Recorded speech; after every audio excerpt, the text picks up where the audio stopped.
Mesdames et messieurs, chers citoyens, chers parents, frères et sœurs du district du Denguélé, à travers cette activité d'écoute directe et d'interaction qui nous conduit ce matin à vos côtés, le CICG, avec l'appui du ministère de la Communication et nos partenaires institutionnels, donne forme et sens à la volonté du président de la République, son Excellence M. Alassane Ouattara, de créer davantage de proximité avec les populations bénéficiaires des programmes et projets gouvernementaux mis en œuvre. Le thème de ces 4e échanges citoyens pour 2024 est phase 2 du programme social du gouvernement, acquis, perspectives et retour citoyen dans le district autonome du Denguélé.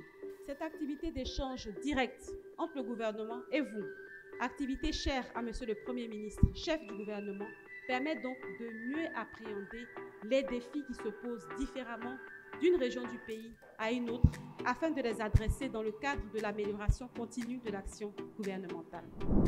Cette cérémonie de haute portée multiforme nous offre un cadre idéal de rencontres et d'échanges entre nous les acteurs gouvernementaux, avec également les acteurs du développement ainsi que la population en vue de recueillir les besoins essentiels. Cette rencontre permettra à ces points doutés de prioriser ces besoins sélectionnés et de mieux les planifier dans le temps et dans l'espace pour une prise en charge efficace et efficiente. La principale préoccupation au niveau du district du Denguélé, c'est vraiment de demander à l'État de nous donner de l'eau, d'irriguer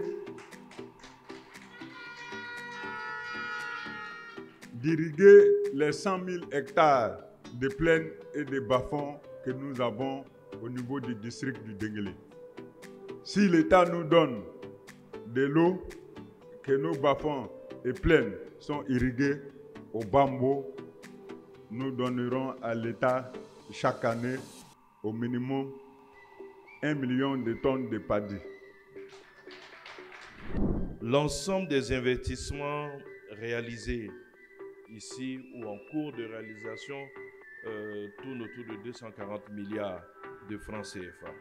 Et les actions de l'État s'étendront également au développement des différentes filières, notamment agricoles, avec le problème que le ministre-gouverneur a posé en ce qui concerne le riz et puis l'anacarde, mais aussi à travers son industrialisation, puisque le chef de l'État a décidé de la transformation structurelle de notre économie par son industrialisation.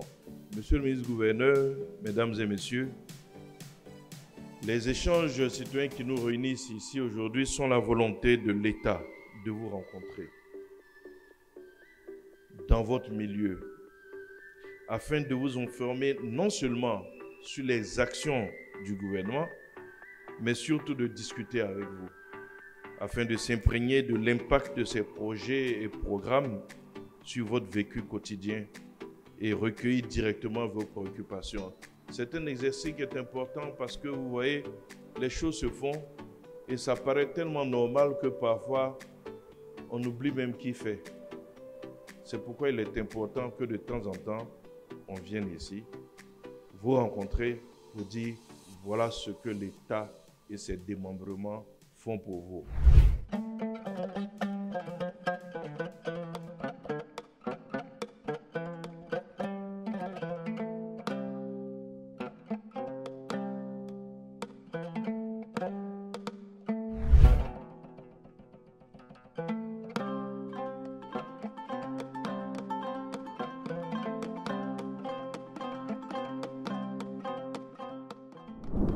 La première préoccupation, c'est au niveau de l'emploi. Moi, je suis parfaitement d'accord avec vous, Monsieur le ministre, quand vous dites que beaucoup de fonds ont été faits. Et aujourd'hui, avec la démographie et le développement, les jeunes et les populations deviennent de plus en plus exigeants. Parce qu'aujourd'hui, au lieu que nous partons pour des problèmes sociaux de base, aujourd'hui, c'est la concurrence au développement dans les différentes localités. Et au Guinée se voit généralement en reste par rapport à un certain nombre de choses.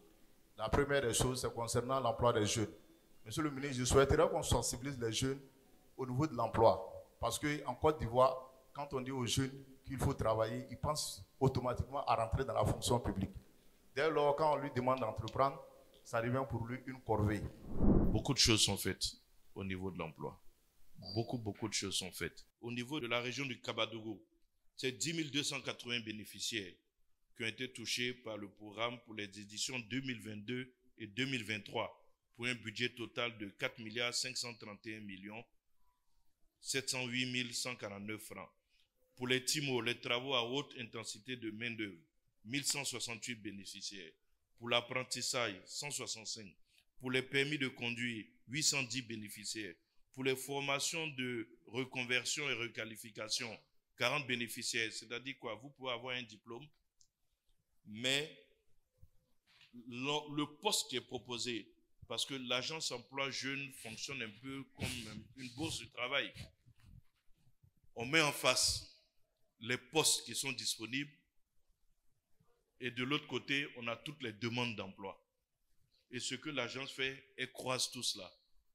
Et il peut arriver où votre diplôme ne vous permet pas d'occuper le poste. Mais on peut vous offrir une formation complémentaire pour permettre d'occuper ce poste-là. Je prends un exemple très simple. Vous avez un diplôme en langue. Mettons, vous avez fait espagnol. Il n'y a pas de poste d'enseignant. Mais il y a un poste de guide touristique. On vous offre une formation complémentaire parce que votre langue peut vous permettre d'être guide touristique pour des touristes espagnols, par exemple, qui viendraient. Donc, c'est cela les formations de reconversion et requalification. Il y a 40 jeunes ici qui en ont bénéficié. Pour les activités génératrices de revenus, ce que dans le langage de l'agence emploi jeunes ils appellent les AGR, c'est 2489 jeunes qui en ont bénéficié. Pour les subventions, oui, parce qu'on donne aussi des subventions, 2517 jeunes ont bénéficié donc de subventions. Et puis vous avez le financement des petites et moyennes entreprises, où les financements vont jusqu'à 43 millions. Entre 43 et 50 millions, le plafond c'est 50 millions. Vous avez 142 jeunes qui ont bénéficié de ces financements-là. Donc les chiffres sont là. Pour les AGR, ça va de 200 000 à 2 millions. Je peux décliner ça au niveau de chaque région. Parce que j'ai pour le Folon ici, devant moi. Donc, les choses se font. Mais il faut aller vers. Les ressources existent. Mais on ne va pas vous poursuivre dans vos maisons pour dire venez prendre les financements. C'est à vous d'aller vers. Les PME peuvent bénéficier jusqu'à 50 millions de financement. Je profite vraiment pour lancer encore un appel à tous les jeunes. C'est vous qui êtes l'espoir du district. Donc, je vous demande d'aller à l'emploi jeune pour que vous puissiez vous inscrire. Parce que c'est vrai que l'État a donné 1 milliard. Les gens sont venus se plaindre parce qu'il y a beaucoup qui sont venus de d'autres zones pour venir profiter, comme il a dit. Le simple fait de se déplacer pour venir, pour aller s'inscrire, et puis vous ne vous inscrivez pas. Mais on ne va pas venir vous jeter l'argent sur vous dans vos chambres. Donc vraiment, on vous en prie, il faut le faire. Ma question, quel est le programme au niveau éducatif dans le district d'Idengele, notamment ici à Odjini? Quel est le programme que le gouvernement met en place pour remédier à toutes ces difficultés que nous rencontrons? Je vous remercie. Il y a la question donc des infrastructures du lycée moderne 2 et puis il y a la question des ressources humaines, notamment les enseignants. Déjà, ce que vous devez savoir, c'est qu'il y a un vaste programme de construction d'établissements. Vous avez vu tous les collèges de proximité que l'État a construits. Vous avez de plus en plus de lycées qui sont en train d'être construits, notamment des lycées d'excellence pour les jeunes filles. Je pense que Odjini en bénéficie également. Il y a des lycées techniques qui sont en train d'être construits.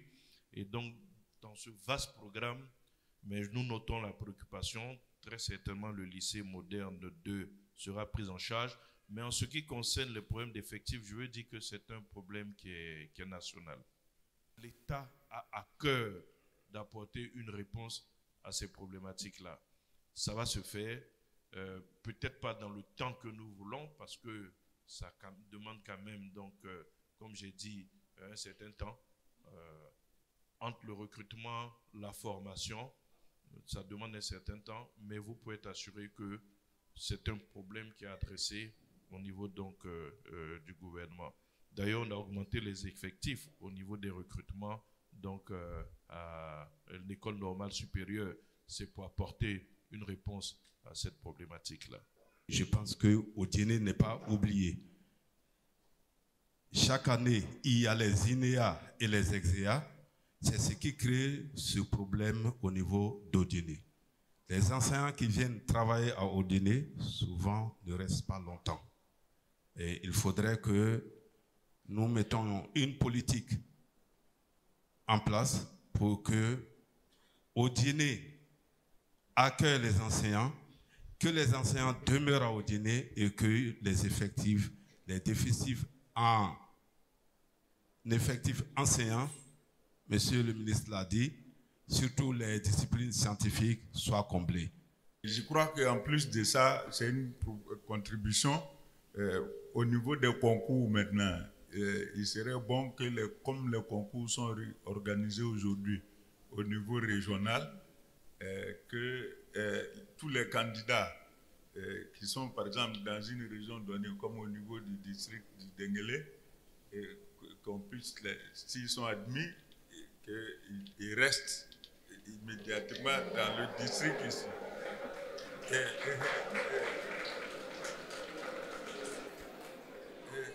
Et ça permet déjà d'apporter vraiment une solution.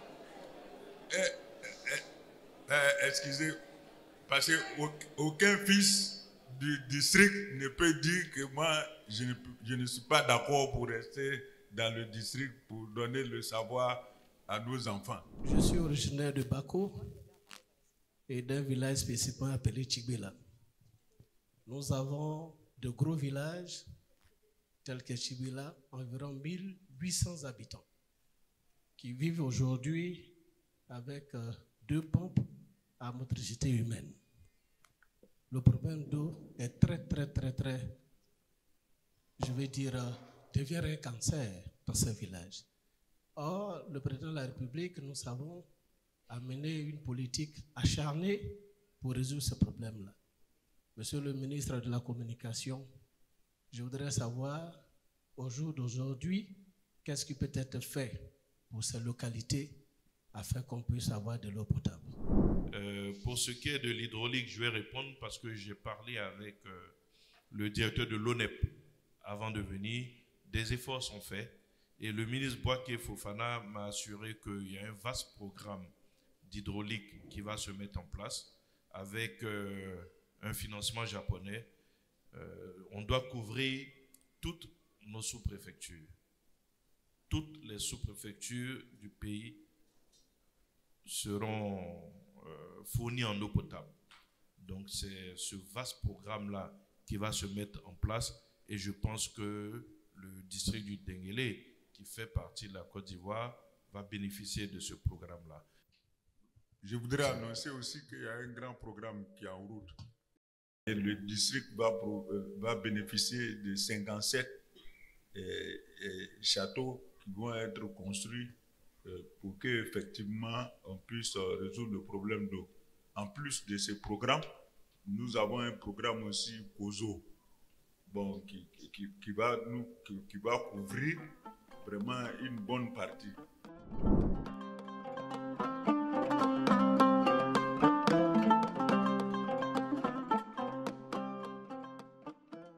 Vraiment, je suis très satisfait et très content parce que c'est une expérience très intéressante qui permet à d'autres personnes que nous-mêmes de venir expliquer ce qui se passe au niveau du gouvernement et au niveau du pays.